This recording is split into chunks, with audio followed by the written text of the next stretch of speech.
Did you know that pain is created in your brain to let you know that something is not okay in your body? When this happens, it's actually a good thing because it tells you to stop doing some things that are potentially dangerous or harmful.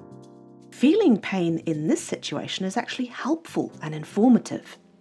If we listen to our bodies, these pain experiences are a good thing. But for some people, pain can become a real problem because sometimes pain can persist even after an initial injury has healed. When this happens, we call it chronic pain.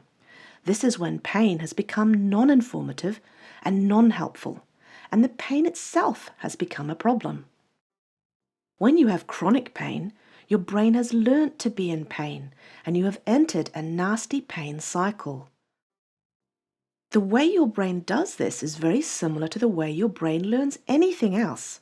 It's called neural plasticity, or brain adaptations. The great thing is that there's lots of ways to break your pain cycle. Staying positive, or eating well, or sleeping well, and staying active can all be great places to start. Even as little as a short walk every day can help. If there are movements you cannot do because of your pain, you can still help yourself by just imagining doing those movements. We know from neuroscience research that imagining a movement influences your brain in a very similar way to actually doing the movement. This can help to retrain your brain to understand that these movements are not dangerous, because imagining doing the movement will not hurt.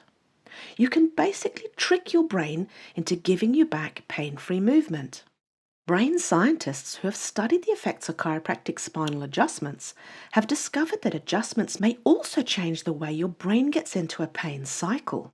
This may occur because it's well known now that chiropractic adjustments have a neural plastic effect on the brain, meaning chiropractic adjustments of your spine changes the way your brain adapts and processes sensory and movement information.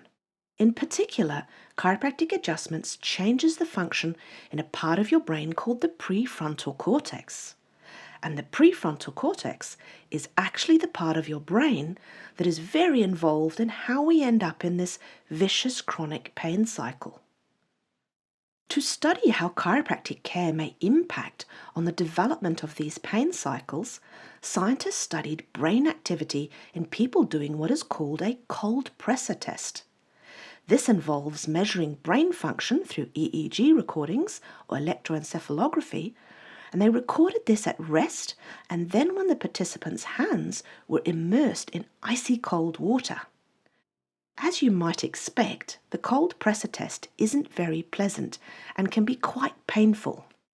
The participants then either received a single session of chiropractic care or a control intervention, and then they did the cold pressor test again, while their brain activity was recorded. What the scientists found was that after the inactive control intervention, the participants' brain's activity decreased when they repeated the cold pressor test.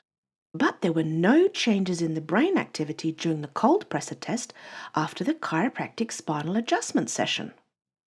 What this means is that the participants showed pain habituation happening after the sham intervention, which is expected and means that they're getting used to the pain.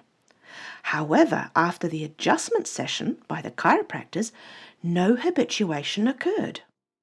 The scientists think that this may mean that chiropractic care plays a role in preventing the brain adaptations that occur as pain becomes chronic.